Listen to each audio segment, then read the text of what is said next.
Aleluia.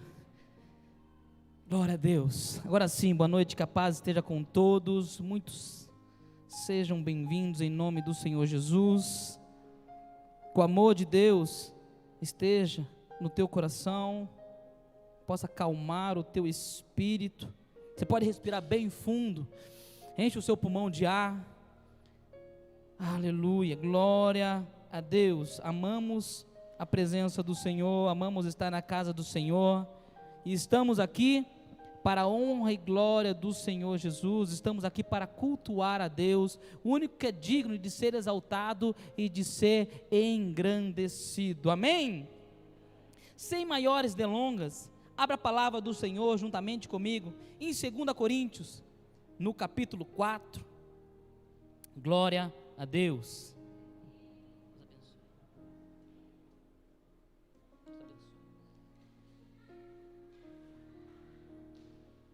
Glória a Deus. Deus é bom o tempo todo, irmãos. Aleluia. Eu gostaria de falar um pouquinho com vocês a respeito deste capítulo 4, na carta de 2 Coríntios, escrito pelo apóstolo Paulo. A palavra do Senhor nos diz assim. Eu não falei o versículo, né? 4,16. Glória a Deus.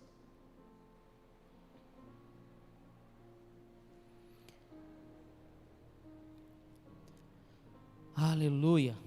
Por isso, não nos desfalecemos, mas, ainda que o nosso homem exterior se corrompa, o interior, contudo, se renova de dia em dia. Porque a nossa leve e momentânea tribulação produz para nós um peso eterno de glória, muito excelente. Não atentando nós nas coisas que se veem, mas nas que não se veem. Porque as que se veem são temporais, e as que não se veem são eternas. Curva a tua cabeça, em nome do Senhor Jesus. Espírito Santo, como nós te amamos, como amamos a tua casa. Oh, meu amigo, ministre em nossos corações, fale com cada um, em nome do Senhor Jesus. Vai ao encontro a cada coração, em nome do Senhor Jesus. Amém e amém. Meus irmãos, 2 Coríntios, no capítulo 4, Paulo, ele continua a sua defesa, e essa defesa vem acontecendo desde o capítulo 2, em outras mensagens eu tive a oportunidade, nós trouxemos uma exposição do capítulo 2, do capítulo 3, onde vai falar a respeito de ser cartas vivas, e no capítulo 4, a palavra do Senhor nos diz que Paulo, ele continua essa defesa. Agora eu estou falando no versículo 1, Paulo, ele continua se defendendo das acusações, das armadilhas, das ciladas, das palavras contrárias, do levante, das pessoas que estavam ali se levantando contra a vida dele. Paulo, ele estava se defendendo contra aqueles que estavam usando o evangelho para si próprio. Paulo, ele estava se defendendo e também defendendo a igreja de Corinto contra um evangelho interesseiro, contra um evangelho falsificado, um evangelho adulterado. O termo que eles utilizam, a palavra do Senhor nos utiliza quando vai falar a respeito desse evangelho falsificado, é o mesmo que eles utilizam quando os mercadores que exportavam o vinho, eles colocavam água no vinho para que o vinho ficasse mais fraco, mais ralinho, e ali ele pudesse espalhar mais os vinhos deles, mas não havia conteúdo. E Paulo, ele estava falando a respeito, escrevendo a carta, para a igreja de Corinto, a respeito dessas circunstâncias que estava acontecendo com Paulo. E quando nós olhamos, irmãos, a defesa de Paulo, eu quero que você possa meditar comigo. O tempo não nos permite ler todo o capítulo 4, mas eu te convido e te estimulo a ler novamente esse capítulo 4 inteiro, para que você possa entender. A defesa de Paulo começa exaltando o Evangelho. Ele traz como defesa o Evangelho. No versículo 1 ele começa assim, por isso eu não me desfaleço, porque o que foi me dado, esse ministério que foi me dado, por isso eu não me desfaleço. Ele reconhece o ministério no qual ele estava exercendo, e por isso ele fala, não me desfaleço. E aqui, irmãos, um ponto muito importante para nós entendermos, quando ele fala de desfalecer, quando Paulo está trazendo isso, ele não está falando de algo físico. Paulo, esse desfalecer no original, no grego, não tem nada a ver com cansaço físico. Paulo ele está falando de algo espiritual, de ordem espiritual. Ele está falando de uma luta, ele está falando das tribulações, das adversidades, não de ordens físicas. Apesar de Paulo, na sua história, nós conhecemos que Paulo foi agredido, Paulo foi preso, ele sofreu agressões físicas, mas nessa circunstância, neste momento, Paulo ele está falando assim, não desfaleça. Paulo ele está falando assim, ei, não desanime, não pare. Eu não paro. Agora Paulo aqui, fazendo a palavra de Paulo, ele falou assim, eu não paro, porque eu compreendo o Evangelho que foi me dado, eu compreendo o ministério que foi entregue a mim, o Evangelho que foi confiado a mim, por isso eu não desisto, por isso eu não me canso. Isso é tão poderoso, irmãos, porque muitas vezes nós enxergamos o Evangelho como se fosse um spa, fugiu a palavra, um spa. Muitas vezes nós enxergamos o Evangelho, um momento onde eu e você, nós estaremos numa cúpula de vidro. Muitas vezes nós tentamos entender o Evangelho e usar a palavra do Senhor a favor de nós, de forma no quais nós não estaremos sujeitos às adversidades. Muitas vezes, nós humanamente falando, se você aqui fala assim, pastor, eu gosto de passar por tribulação, eu gosto de ser provado, eu gosto de passar por dificuldades, existe um traço aí, um pouco de masoquismo, porque não faz sentido, é natural do ser humano, é gostoso para cada um de nós acordarmos, estarmos na igreja, chegarmos na igreja, cultuarmos a Deus, quando o nosso coração está totalmente alegre. O cântico sai até mais gostoso, o aleluia parece que vem de dentro para fora, não é só dos nossos lábios. É um culto gostoso que acontece, porque nós não estamos passando por adversidades. Mas Paulo aqui, ele nos mostra uma ótica diferente. Eu quero te convidar, eu te convido a você olhar com a ótica que Paulo ele está enxergando. Conforme Paulo ele vai descrevendo o Evangelho, a glória do Evangelho, porque o Evangelho, irmãos, ele não é pesado. O Evangelho, irmãos, ele não nos acorrenta, o Evangelho ele nos liberta. O Evangelho não é um castigo, pelo contrário, a Bíblia diz que Jesus, ele se fez pecado por nós, ele entrega as boas novas, para que eu e você vivam um Evangelho de liberdade. O Evangelho ele é libertador, o Evangelho ele é irresistível, o Evangelho ele é cativante. O Evangelho, irmãos, quando ele nos toma, quando nós permitimos que ele entre em nossa vida verdadeiramente, irmãos, ele abala nossas estruturas emocionais e psíquicas, ele confronta o nosso eu, ele confronta o nosso ego, ele nos quebra, mas ele não nos quebra para nós ficarmos quebrados, ele não nos quebra para nos diminuir simplesmente, mas ele nos quebra para nos tornar alguém melhor. O Evangelho ele nos molda. A palavra do Senhor nos diz que o Espírito Santo ele tem uma responsabilidade de transformar a nossa mente como a mente de Cristo, nos levar a uma mente de Cristo. Meu irmão, eu te convido nessa noite, tenta um pouquinho pensar, o que seria a mente de Cristo? Como seria Cristo no século 21? Se Jesus estivesse aqui hoje, de forma corpórea, carne e osso, como Jesus seria? Quais seriam as atitudes? Qual seria o pensamento? Alguns podem falar, ele seria um influencer da época. Talvez ele não usaria o termo mais pescador, porque hoje o peixe está tudo enlatado no supermercado, ninguém mais pesca. Talvez ninguém entenderia, mas talvez ele seria um youtuber, porque youtuber todo mundo conhece. Um influencer, está na moda falar de coach. Mas a minha provocação, irmãos, é para nós olharmos o que o Evangelho faz com nós. E muitas vezes, irmãos, nós olhamos tudo isso e o Evangelho ele é maravilhoso, o Evangelho ele é glorioso. O Evangelho, irmãos, eu vou falar uma experiência pessoal aqui. Eu estava ali agora no acolhimento e eu já começo a pregar, irmãos. Eu já quero falar aquilo que Deus está fazendo. Eu já começo a compartilhar, irmãos. Parece que nos falta palavras, a frase fica tão curta e a gente quer falar tudo ao mesmo tempo, porque nos falta palavra para expressar o que Cristo fez por nós e aquilo que nós acreditamos a respeito do Evangelho.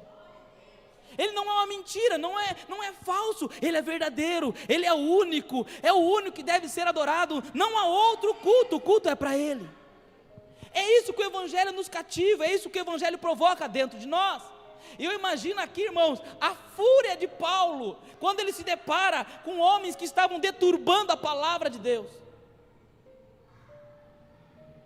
Homens que estavam usando o Evangelho para fins lucrativos. Um Evangelho que não salvava. Então, irmãos, foi nessas circunstâncias que Paulo ele é perseguido. Muitas vezes, irmãos, quando nós olhamos a nossa vida diante de Deus, se você compreende um pouquinho desse Evangelho no qual eu estou falando para vocês, esse Evangelho cativante, certamente 99% das tribulações na qual você passa, irmãos, não é de ordem física, é de ordem espiritual. Porque da mesma forma que esse Evangelho é lindo, esse Evangelho é maravilhoso, esse Evangelho é poderoso, Satanás, ele sabe disso. Talvez Satanás acredita mais no Evangelho do que muitos cristãos. Ele acredita mais no poder do Evangelho do que muitos cristãos. E ele sabendo disso, ele irá atuar contra mim e contra você. Ele irá atuar contra a igreja, ele irá tentar minar a igreja de todas as formas. E de muitas formas que Satanás ele faz, ele não vai aparecer para você com um chifrinho vermelho, um rabinho e um garfo na mão. Ele irá criar situações. Ele irá criar meios pelos quais irá desestabilizar a fé que há no teu coração. Ele vai tentar roubar o sorriso do teu rosto. Ele vai tentar apagar o seu olhar. Ele irá tentar arrancar a alegria dos seus lábios de entoar um cântico novo a Deus. E desta forma ele vai minando a palavra de Deus. Aquele que prega não prega mais. Aquele que canta não canta mais. Aquele que compõe hinos não compõe mais. Porque as tribulações, as adversidades do nosso dia têm nos roubado. E muitas vezes nós achamos que são coisas naturais. Nós estamos achando que são coisas desse tempo. Nós estamos achando que é por causa do trabalho apenas. Nós estamos achando que é só porque agora os dias são difíceis. Mas não é um ataque de Satanás contra a igreja. E a igreja tem se calado. Esse Evangelho tão poderoso, talvez deixou de ser tão poderoso. E Paulo ele está combatendo a respeito disso. E Paulo ele está falando para a igreja: ei, não desfaleça, não abandone, não pare, não desista. E ele fala algo no versículo 4, se eu não estou enganado, que ele vai falar assim: ei, aquele que não consegue enxergar a luz do Evangelho, não consegue enxergar o brilho do Evangelho, a culpa não está no Evangelho,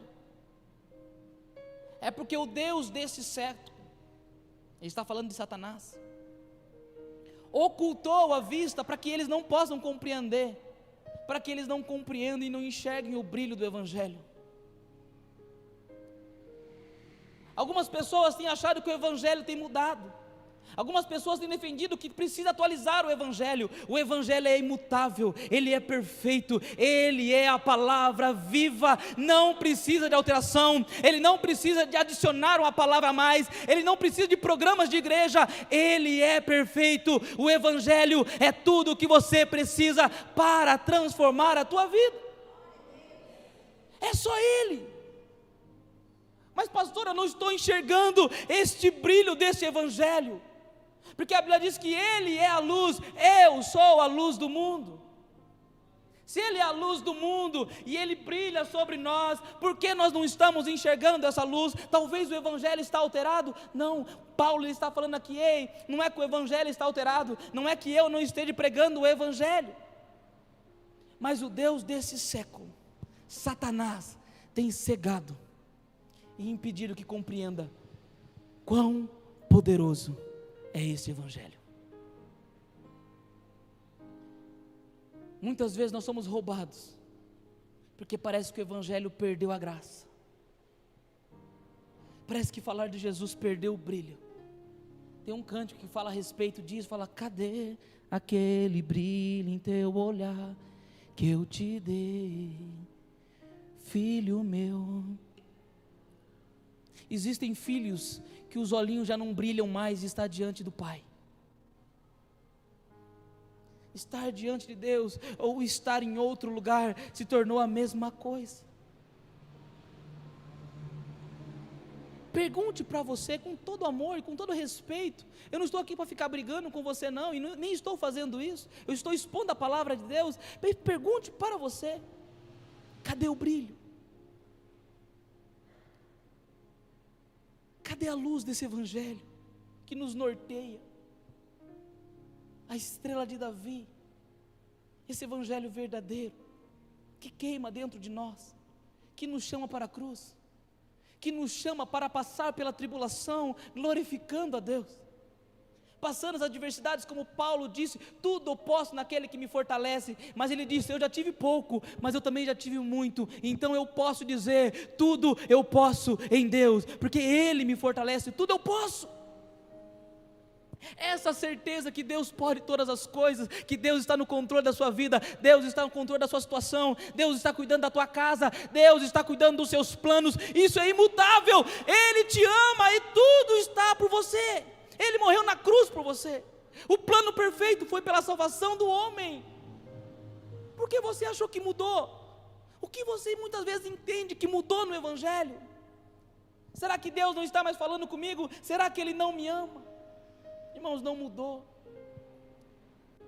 Mas talvez você está ferido. Talvez você se cansou. Talvez as adversidades fez com que você se cansasse. Talvez as tribulações te calou. As tribulações têm arrancado o cântico dos seus lábios. As afrontas de Satanás têm te colocado de joelho. As enfermidades têm te calado. E talvez você está enxergando apenas com uma ótica natural, que realmente esse corpo físico, ele se desgasta. Esse corpo físico vai se cansar. Realmente isso não é mais para mim, isso é para o próximo que vier. Esse negócio de falar de Jesus não é para mim.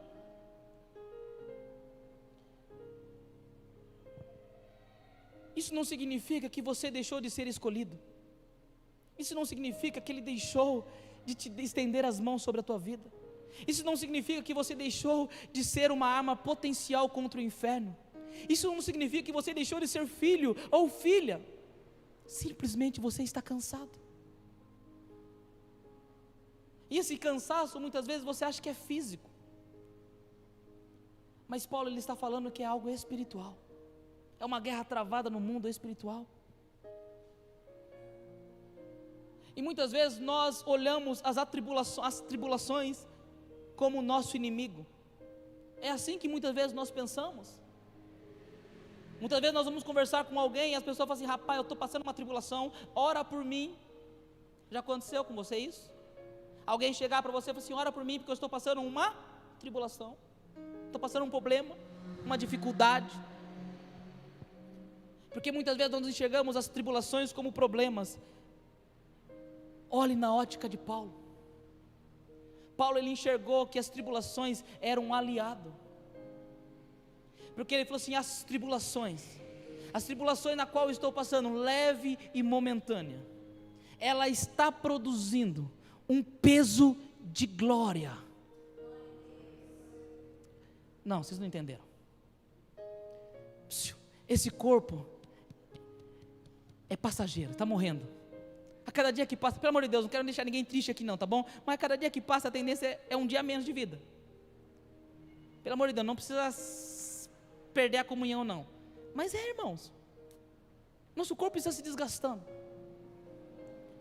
Mas Paulo está falando, a leve e momentânea tribulação, que talvez aos nossos olhos é pesada, mas Paulo fala, é leve, comparado à glória. Está em Romanos no capítulo 8.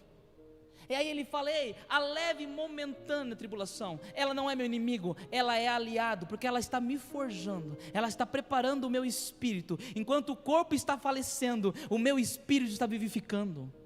Irmãos, você não nasceu para ser dessa terra. A Bíblia fala que você é cidadão dos céus. Tudo que você está fazendo não é em vão. Não pare, não pare, não pare. Deus está ouvindo o seu clamor. Você está achando, que Satanás roubou a minha colheita, ele está, olha, não deixa a minha oração chegar nos céus, não é em vão, não é em vão. Toda tribulação fortalece você no mundo espiritual, toda luta te coloca de pé, é para vencer, não é para a morte. Paulo entendeu que as tribulações não eram para a morte, era para a vida, ele compreende. E Paulo, ele fala algo, irmão, extremamente importante, pelo amor de Deus, entenda isso. Ele fala assim, que o que é real é o que não é real. Ele fala, o que é real é o que é invisível, o que é visível não é real. Dá uma olhada para o seu irmão. Ele não é real. Ixi, pastor pirou.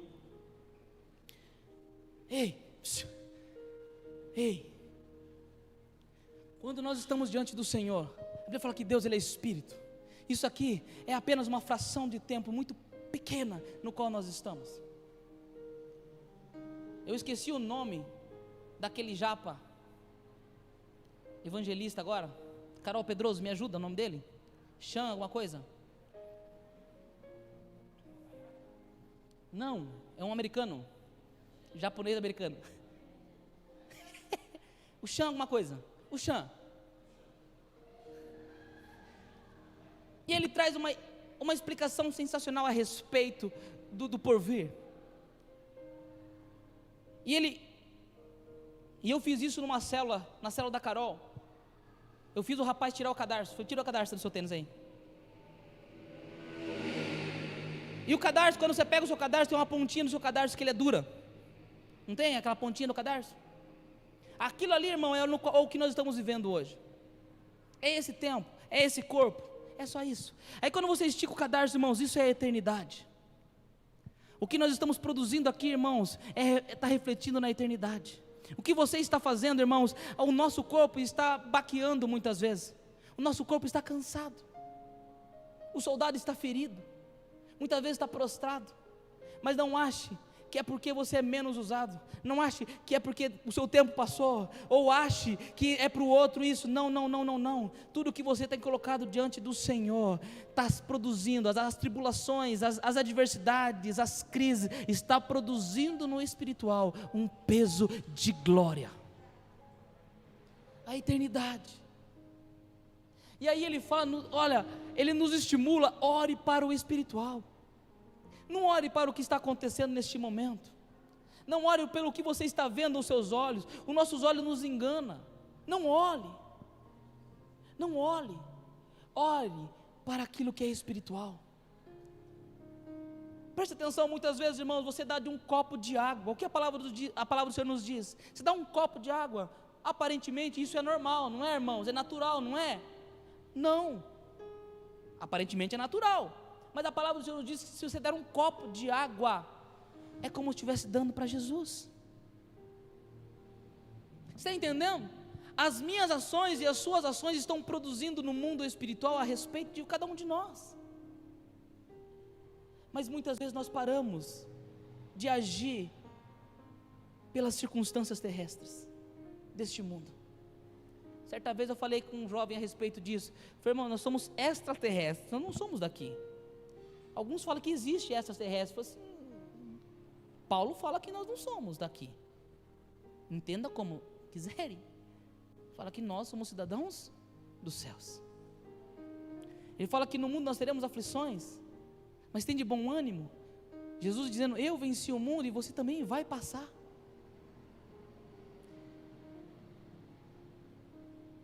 Mude a sua ótica. A perspectiva na qual você está olhando, muitas vezes, ela está tão engessada pela legalidade, pela religiosidade, que nós passamos ano após ano, culto após culto, campanha após campanha, mensagem após mensagem. Eu termino de pregar a mensagem, eu estou preocupado com a mensagem que eu vou ministrar na quarta. Terminamos o culto, preparando o próximo louvor para a quarta. Ei, mas o que está sendo produzido, o que está sendo gerado em cada um de nós? É isso que importa. É o que está sendo gerado em mim e em você. E ele vai terminar falando a respeito que nós vivemos pela fé. O que Paulo ele está falando é pela fé. No versículo 8 ele vai falar a respeito disso, irmãos, vejam o que ele fala. Perdão, no versículo 7.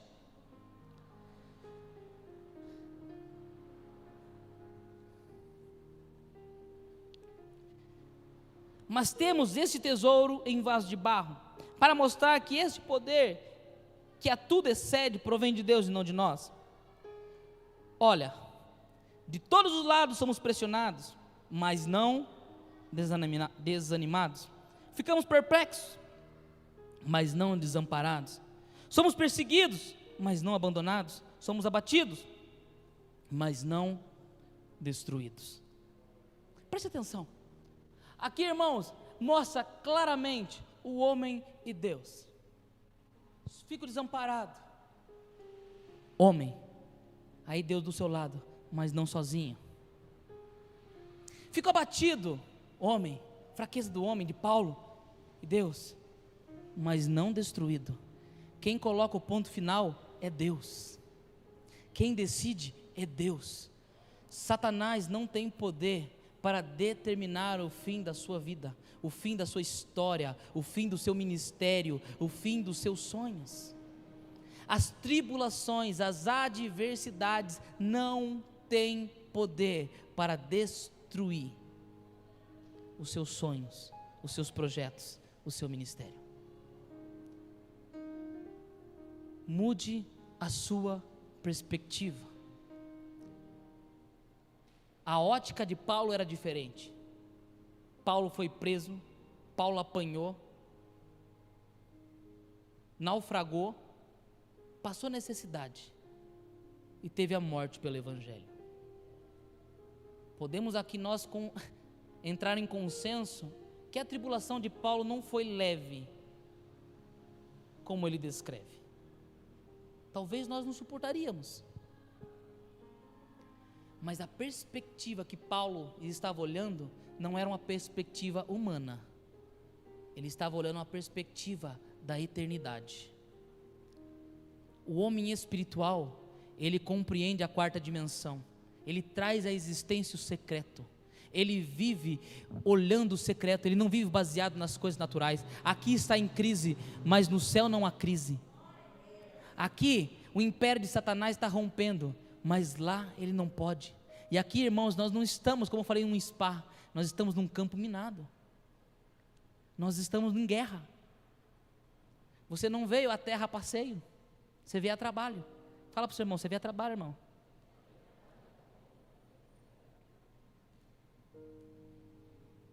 Só que alguns acham que veio passear. Alguns acham que veio curtir. E o tempo está passando. E muitos estão prostrados por não compreender isso, por achar que as tribulações tem poder para determinar até onde você vai. Muitos ministérios têm morrido, sonhos têm ficado para trás, famílias têm sido destruídas, porque achou que não dá. Eu te digo que dá. Continue, não pare, não pare, não desanime. Não é um cansaço físico, e sim espiritual. E aqui a Bíblia nos diz do refrigério, que o Espírito Santo, Ele é tudo que nós precisamos para nos animar, porque Ele nos consola, Ele nos anima, Ele nos ensina, Ele cuida de nós. A Bíblia diz que o Espírito Santo clama dentro de nós, dizendo e testificando dentro de nós que nós somos filhos. Muitos não entendem essa mensagem de filhos, com todo respeito, mas não tem nada mais importante do que ter a certeza que o seu pai, ele vai comprar a sua briga. E é isso que a Bíblia está falando. Falou assim: vocês não estão órfãos, vocês são filhos de Deus. Vocês irão para o campo, vocês irão para o mundo, um mundo cruel, de adversidades, que machuca, que fere, mas você não está sozinho, você não está desamparado, você não é órfão. Eu sou seu pai, e você é meu filho. Irmãos, essa é a palavra de Deus, essa é a palavra de Deus. Eu quero orar com você.